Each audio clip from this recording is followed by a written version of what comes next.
जय हो।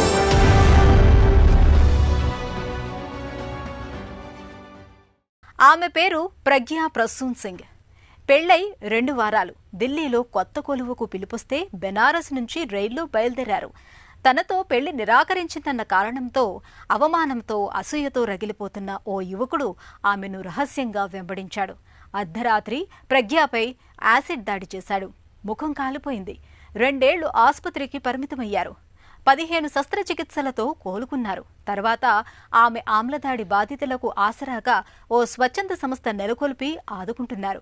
వారి హక్కుల కోసం పోరాడుతున్నారు.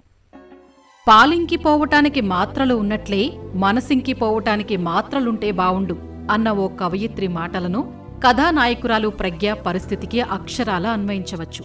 వర్ధమాన ఫ్యాషన్ డిజైనర్ ప్రజ్ఞా ప్రసూన్ సింగ్ది కదిలించే కథ కన్నీటి వ్యధ. ఆమె స్వస్థలం జార్ఖండ్ రాష్ట్రం ధన్బాద్. బెనారస్లో ఉంటున్నారు. చదువైపోగానే ప్రజ్ఞకు పెళ్లైంది. కాని అంతకుముందు ఓ యువకుడి పెళ్లి ప్రతిపాదనను ఆమె తిరస్కరించింది. ఆమె మర్చిపోయినా అతడు మర్చిపోలేదు. 2006లో ప్రజ్ఞ ఓ రోజు ఉద్యోగం కోసం రైల్లో బెనారస్ నుంచి ఢిల్లీకి ఒంటరిగా బయలుదేరారు. నడిరాత్రి దాటుతున్న సమయంలో పొంచి ఉన్న అతడు ప్రజ్ఞ మీద యాసిడ్ చల్లాడు. అంతే, ఒళ్లంతా మంటలు, నరక యాతన. ఏం జరిగిందో తెలిసేసరికి ఆమె ఆసుపత్రిలో ఉంది. ఓ వైద్యుడు, తోటి ప్రయాణికులు కాపాడారు.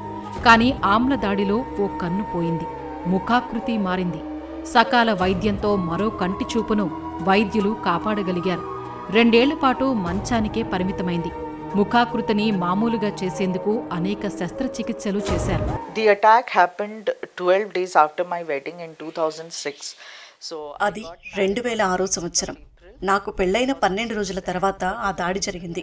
ఏప్రిల్ 18న వివాహమైంది. అదే నెల 30న ప్రాంగణ నియామకం కోసం నేను నివసించే వారణాసి నుంచి ఢిల్లీ వెళ్లాల్సి వచ్చింది. రైల్లో ఒంటరిగా ప్రయాణిస్తున్నాను. అర్ధరాత్రి నిద్రలో ఉండగా నన్ను పెళ్లాడాలనుకుని భంగపడిన యువకుడు హఠాత్తుగా నాపై యాసిడ్ చల్లాడు. ఒక్కసారిగా ఒళ్లంతా నొప్పి, ఉక్కిరిబిక్కిరయ్యాను. ఒళ్లంతా మండిపోతున్నట్లు నరకయాతన పడ్డాను. There was so much of burning sensation over my whole body. ప్రజ్ఞకు మానసికంగా, శారీరకంగా అనేక సవాళ్లు ఎదురయ్యాయి. అయినా కుటుంబ సభ్యుల మద్దతు లభించింది. సానుకూల దృక్పథం తోడైంది. తను కోలుకుంది. యాసిడ్ దాడుల్లో గాయపడి ప్రాణాలతో బయటపడిన వారంతా ఆర్థికలేమి నేపథ్యం నుంచి వచ్చినవారే ఉన్నారని ప్రజ్ఞ గ్రహించారు. ఈ క్రమంలో అలాంటి వారికి ఆర్థికంగా అండగా నిలిచేందుకు ఆమె 2013లో అతిజీవన్ ఫౌండేషన్ను స్థాపించారు. ఈ స్వచ్ఛంద సంస్థ యాసిడ్ దాడి బాధితులకు, ఒళ్లు కాలిన వారికి, అవసరమైన వారికి ఉచిత శస్త్రచికిత్సలకు తోడ్పడుతోంది. వృత్తి విద్యల్లో శిక్షణ అందించి పునరావాసానికి మార్గం చూపుతోంది. ప్రజ్ఞ నేటిదాకా తన ఫౌండేషన్ ద్వారా 250 యాసిడ్ దాడి బాధితులకు సాయం చేశారు. అసంఖ్యాకులకు కౌన్సిలింగ్ అందించారు. ఆసుపత్రిలో నేను, నా పక్కనే ఉన్న నాలాంటి కొందరిని కలిశాను. కొందరికి కుటుంబ సభ్యులు తోడున్నారు. మరికొందరికి ఎవరూ లేరు. వాళ్లకు దిశానిర్దేశం చేసే వాళ్లూ లేరు. మీకేమీ కాదులే, కోలుకుంటారు అని ధైర్యం చెప్పేవారు కనబడలేదు. వారితో మాటలు కలిపి వివరాలు తెలుసుకున్నాను.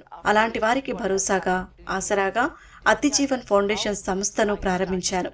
యాసిడ్ దాడికి గురైన వారికి సంస్థ ఆధ్వర్యంలో కాలిన గాయాలకు చికిత్సలకు సహాయపడుతుంది. శరీర పునరాకృతికి శస్త్రచికిత్సలు, ఇతర వైద్య సాయాలను ఉచితంగా అందిస్తుంది. అతిజీవన్ ఫౌండేషన్ ఆమ్లదాడితో గాయపడిన అమ్మాయిల పునరాకృతి శస్త్రచికిత్సలకు సహకరిస్తోంది. స్కిన్ గ్రాఫ్టింగ్, హెయిర్ ట్రాన్స్ప్లాంట్ చికిత్సలకు కార్పొరేషన్ల నుంచి, వ్యక్తుల నుంచి విరాళాలు సమకూరుస్తుంది. దాడిలో గాయపడి ప్రాణాలు దక్కించుకున్న వారి ఆర్థిక స్వావలంబనకు, స్వతంత్రంగా సంపాదించుకునేందుకు తోడ్పాటు అందిస్తోంది. వృత్తి విద్యా నైపుణ్యాలు నేర్పేందుకు కార్యశాలల్ని నిర్వహిస్తోంది.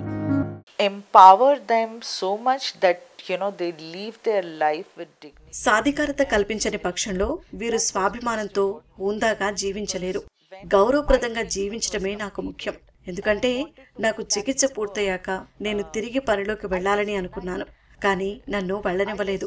నీవు శస్త్రచికిత్సలు అన్నీ అయ్యాక వెళితేనే మంచిదని సలహా ఒకటిచ్చారు. ఇక నేను గతంలోలా మామూలుగా కనిపించలేనని వారికి ఎలా చెప్పాలి?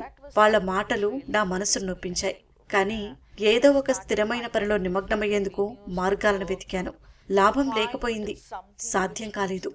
నాలాంటి వాళ్ళు ఎక్కడైనా ఏ పనైనా చేసేందుకు అవకాశాలే లేవని అర్థమైంది. For people like me to work anywhere. ప్రజ్ఞ రాజీలేని కృషికి ప్రయత్నాలకు ఎంతో గుర్తింపు లభించింది. 2019లో ఆమెను భారత ప్రభుత్వం నారీ శక్తి పురస్కారంతో సత్కరించింది. ఆమ్ల దాడి బాధితుల్ని గౌరవంగా చూడాలి, వారిని బాధితులుగా కాకుండా దీశాలుల్లా భావించేలా ఈ సమాజం ఉండాలని ప్రజ్ఞ అభిలషించారు. ఆమె ప్రారంభించిన అతిజీవన్ ఫౌండేషన్ అలాంటి వారికి అండగా నిలవాల్సిన ప్రాధాన్యాన్ని ప్రముఖంగా ప్రస్తావిస్తోంది. కాలిన శరీరాల పునరాకృతి చికిత్సలకు చర్మ దానాన్ని ప్రోత్సహిస్తోంది. I always say that I hope and I wish that నేనెప్పుడు చెప్పేది ఏమిటంటే, ఈ సమాజానికి అతిజీవన్ లాంటి సంస్థ అవసరం రానేకూడదు. ఆమ్లదాడులు లేని, కాలిన గాయాలు లేని సమాజం కావాలి. వరకట్నమోచ కుటుంబ కలహాలో ఏవైనా కావచ్చు, వధువుల సజీవ దహనాలు ఇకపై ఉండకూడదు. అయితే అలాంటి సమాజం ఏర్పడే వరకు అతిజీవన్ సంస్థ అవసరం ఉంటుంది. జనచైతన్యం కోసం నేను ప్రయత్నిస్తూనే ఉంటాను. కాలిన గాయాలకు ప్రథమ చికిత్సల అవసరం, అమ్మాయిల హక్కుల లాంటి అంశాలపై అవగాహన కార్యక్రమాలను కొనసాగిస్తాం. About acid attacks, about first aid, about burns, about the girls' right. ప్రజ్ఞా సింగ్ కోలుకోవటానికి ప్రధాన కారణం ఆమె గుండె నిబ్బరం. ఇంకా చెప్పాలంటే ఆమె కుటుంబ సభ్యులు, వైద్యుల పూర్తి సహకారం. యాసిడ్ దాడిలో గాయపడిన వారికి ధైర్యం చెప్పారు, సూచనలు సలహాలతో స్ఫూర్తి నింపారు. ఈ చొరవ చివరికి అతిజీవన్ అనే స్వచ్ఛంద సంస్థ ఏర్పాటుకు దారితీసింది. ఒక వ్యక్తి గుర్తింపు భౌతిక రూపానికంటే మించి ఉంటుందన్నది ప్రజ్ఞా దృఢ విశ్వాసం. అందుకే ఐఎమ్ నాట్ మై ఫేస్ అనే నినాదాన్ని అతిజీవన్ సంస్థ నినాదంగా స్వీకరించారు. Every time I see a girl, నేను సవాళ్లను ఎదుర్కొన్న ప్రతిసారి నన్ను నేను ఎప్పుడూ బాధితురాలిగా భావించలేదు. అయ్యో నాకిలా జరిగిందేమిటి, విధిరాత, దురదృష్టం నన్ను వెంటాడింది అని చెప్పుకోలేదు. ప్రతి సవాలును అవకాశంగా గుర్తించాను. నా 2 కళ్లలో ఒక్క కంటితోనే చూస్తూనే అన్ని పనులు చేస్తాను. దాడితో ఓ కంటి చూపు పోయింది. శారీరకంగా చూస్తే నాకు చిన్న చిన్న ఇబ్బందులున్నాయి. మెడ తిప్పలేను, అంత సజావుగా లేదు. ఎడమ చేతిని పూర్తిగా పైకి కిందికి కదిలించడం సాధ్యం కాదు.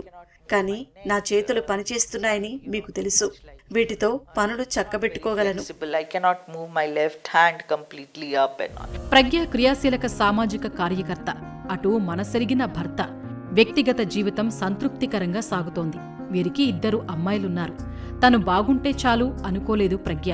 యాసిడ్ దాడులకు గురైన వారిని ఆదరించే సమాజాన్ని చూడాలనుకుంటున్నారు. వారిని స్వాగతించే మనసున్న మనుషులుండాలని కోరుకుంటున్నారు. తను చూడాలనుకుంటున్న సమాజమిది. ఆమ్ల దాడులకు గురై కోలుకున్న వారి సాధికారతకు తన అతిజీవన్ ఫౌండేషన్ సాయంతో బాట వేస్తున్నారు.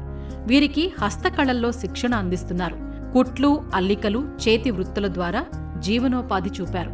స్వయం పోషకులుగా మార్చారు. దయచేసి వారిని సర్వైవర్స్ అనవద్దు, దీశాలురు అని పిలవాలని ఆమె కోరుతున్నారు.